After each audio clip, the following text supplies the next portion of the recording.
मंत्री जी, कुंभ को लेकर अफजाल अंसारी ने एक टिप्पणी की है जो कि अगर मालगाड़ी भर के भी गांजा आए तो वो भी उसमें सफाया हो जाएगा। क्या हो गया?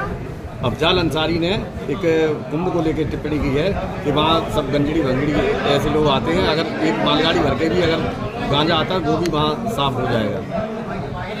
मैं समझता हूँ कि 2019 का कुंभ का कार्यक्रम देश और विदेश के श्रद्धालुओं ने देखा है, उसमें भागीदारी की है, वो अच्छी तरह खुद महसूस किए हैं। तो उससे ज़्यादा स्वच्छ, उससे ज़्यादा शांतिप्रिय, उससे ज़्यादा व्यवस्थित कार्यक्रम कभी हुआ नहीं है। और 2025 का जो कुंभ होगा वो ऐसा ऐतिहासिक कुंभ होगा, वो अर्धकुंभ था, ये पूर्ण कुंभ है। और पूर्ण कुंभ की जो तैयारियां हैं उस समय 25 करोड़ श्रद्धालुओं की आवक हुई थी। इस बार हम लोग 50 करोड़ हुई थी।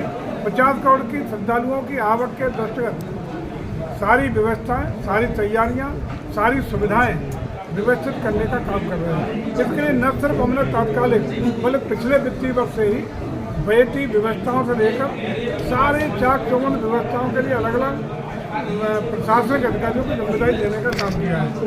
और मैं समझता हूँ कि सौभाग्य पूरे विश्व का है, पूरी दुनिया का सनातन प्रेमियों का है, सनातन संस्कृति को मानने वाले लोगों का है कि ऐसा अनूठा आयोजन, ऐसा धार्मिक आयोजन दुनिया के किसी देश में, किसी कोने में नहीं होता। जितना बड़ा आयोजन प्रयागराज की पवित्र धरती पर, त्रिवेणी के संगम पर आयोजित होने का काम इस बार 25 को होने जा रहा है। इसके लिए हम सबको गौरवान्वित होना चाहिए। लेकिन ऐसे लोग जो इसके विरुद्ध टिप्पणियां करेंगे, उनकी मानसिकता स्वयं देश की जनता और सनातन धर्म को मानने वाले लोग, सनातन परंपराओं आदर्शों को मानने वाले लोग उनके आचरण को खुद देख रहे हैं और उसका नतीजा वो स्वयं भोगने के लिए तैयार है। संस्कृति विभाग की तरफ से डीएम को, सभी डीएमओ को एक निर्देश जारी किया गया है कि नवरात्रों में सभी मंदिरों पे धार्मिक आयोजन किया जाए, जिसका कि जो भी खर्च जो होगा वो संस्कृति विभाग बयान करेगी। इसी पे सपा और कांग्रेस इस पे निशाना साध रही कि एक ही धर्म के लिए ये सब कुछ क्यों।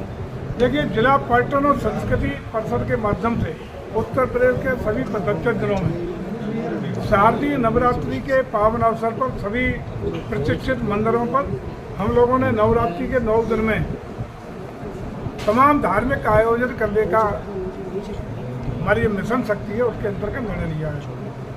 वहाँ भजन कीर्तन देवी के कार्यक्रम आयोजित होंगे। तो ये पूरे प्रदेश में आयोजित जिला पर्यटन संस्कृति परिषद के माध्यम से हो रहा है। इसके खिलाफ पिछले साल भी तमाम इसी तरह की जो टिप्पणियां कर रहे हैं, ये लोग पिछले साल भी उच्च न्यायालय गए थे और एक नहीं दो नहीं कई रिटें डालने का काम किया था। लेकिन माननीय उच्च न्यायालय ने भी इसे स्वीकार किया था कि जो संयुक्त राष्ट्र संघ के द्वारा जिन परंपराओं को, जिन अवधारणाओं को मान्यता देने का काम किया गया है, उसमें देवी नवरात्रि को भी मान्यता दी गई है। उसी परिप्रेक्ष्य में, उसी आधार पर हम लोगों के पक्ष में निर्णय आया था। तो माननीय उच्च न्यायालय ने इनका जो रिटें थी उनको खारिज करने का काम किया था। और मैं समझता हूँ इससे ज़्यादा संकीर्ण मानसिकता, इससे ज़्यादा तुष्टिकरण की राजनीति कोई हो नहीं सकती। जो लोग सनातन परंपराओं, आदर्शों और मूल्यों पर हमला करने का काम करते हैं, और इस कुचेष्टा को लास्ट ईयर भी न्यायालय ने भी खारिज किया था, देश की जनता ने भी खारिज किया था। तो इस बार भी सभी 75 जिलों में ये धार्मिक आयोजन बहुत ही धूमधाम से जिला पर्यटन और संस्कृति परिषद के माध्यम से मनाने का काम होगा। कांग्रेस अध्यक्ष अजय राय ने सीएम योगी पर निशाना साधा है कि उनसे यूपी संभल नहीं रहा है, जम्मू कश्मीर में जाके क्या करेंगे। ऐसे लोग जिन्होंने 17 से पहले का यूपी देखा हो और जिन्होंने 17 के बाद यूपी देखा ही नहीं हो, उनके बारे में क्या कहें। वो लोग जरा देख लें 12 से 17 के बीच में जो हालात उत्तर प्रदेश के थे, गुंडई, अराजकता, जमीनों पर कब्जे, चौथ वसूली, महिलाओं पर जुर्म जाति अत्याचार, गुंडई का राज था। क्या वो भूल गए उस राज्य को? मुझे लगता है 7.5 साल में उन्होंने उत्तर प्रदेश नहीं देखा, जिसका बदला हुआ स्वरूप, जिसमें एक दंगा 7.5 साल में नहीं होता है। जहाँ उत्तर प्रदेश के बारे में पहले परफेक्शन था देश और दुनिया में, तो कहाँ के रहने वाले मैनपुरी के तो कमरा नहीं देते थे, धर्मशाला में नहीं ठहराते थे, होटलों में नहीं ठहराते थे। आज उत्तर प्रदेश के बारे में देश और दुनिया का सोच बदला है। आज उत्तर प्रदेश के बारे में अवधारणा बदली है। आज उत्तर प्रदेश ग्रोथ इंजन बना है, विकास की शीर्ष ऊंचाई पे पहुंच रहा है। देश की गिने चुने राज्यों में आर्थिक प्रगति के रास्ते में आगे खड़ा हुआ है और हम समझते हैं कि आज उसी का परिणाम है कि उत्तर प्रदेश में निवेश, देशी निवेशकों, विदेशी निवेशकों 40 लाख करोड़ के निवेश प्रस्ताव ग्लोबल इन्वेस्टर समिट में एक मिनट आए। 11 लाख करोड़ के ग्लोबल इन्वेस्टर समिट के प्रस्ताव धरातल पर उतरे हैं, शिलान्यास हुआ है। इससे न सिर्फ आर्थिक प्रगति हुई है बल्कि तमाम लोगों को रोजी रोटी और रोजगार के अवसर मिले हैं।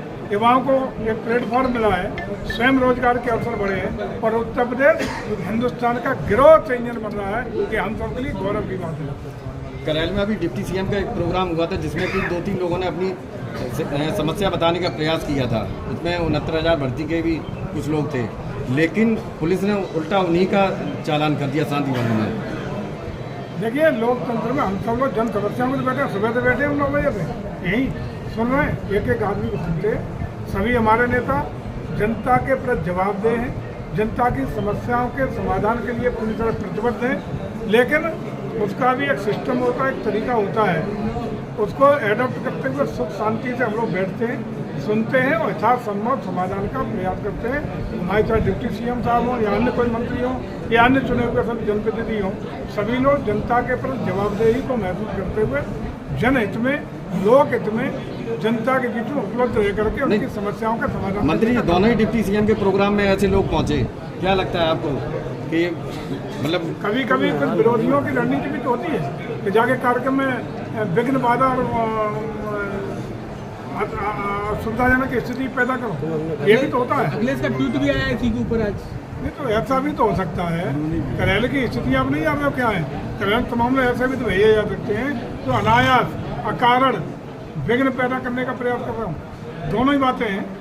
मतलब हो सकता है कि वो अपनी समस्या लेके आए हो, ये भी हो सकता है कि प्रायोगिक तरीके से भेजने का काम किया गया हो। ये भोगांव अभी NH 34 पे वो डैमेज हुआ है, अभी हाल ही में नया बना हाईवे क्या टूट गया? जी जी, साइड से पूरा धस गया है। अभी जब आप भी जान रहे होंगे कि हमारे केंद्रीय भूतल परिवहन मंत्री का कोई तोड़ नहीं है। जितना नेशनल हाईवे का डेवलपमेंट और कनेक्टिविटी आदरणीय गडकरी जी के नेतृत्व में देश में हुई है, उसका लाजवाब है। गुणवत्ता में भी उनका कोई तोड़ नहीं। फिर भी अतिवृष्टि के कारण, बरसात के कारण, अन्य कारण से कहीं कुछ हुआ है तो निश्चित रूप से NHA इसका संज्ञान लेगी। आपने संज्ञान में लाया है, संज्ञान लिया जाएगा और यदि उसमें कोई दोषी होगा, गुणवत्ता की कोई समस्या होगी, जांच के उपरांत जो भी रिपोर्ट आएगी उस पर निश्चित रूप से आदरणीय गडकरी जी कार्रवाई करते रहे हैं और करते करेंगे। Thank you.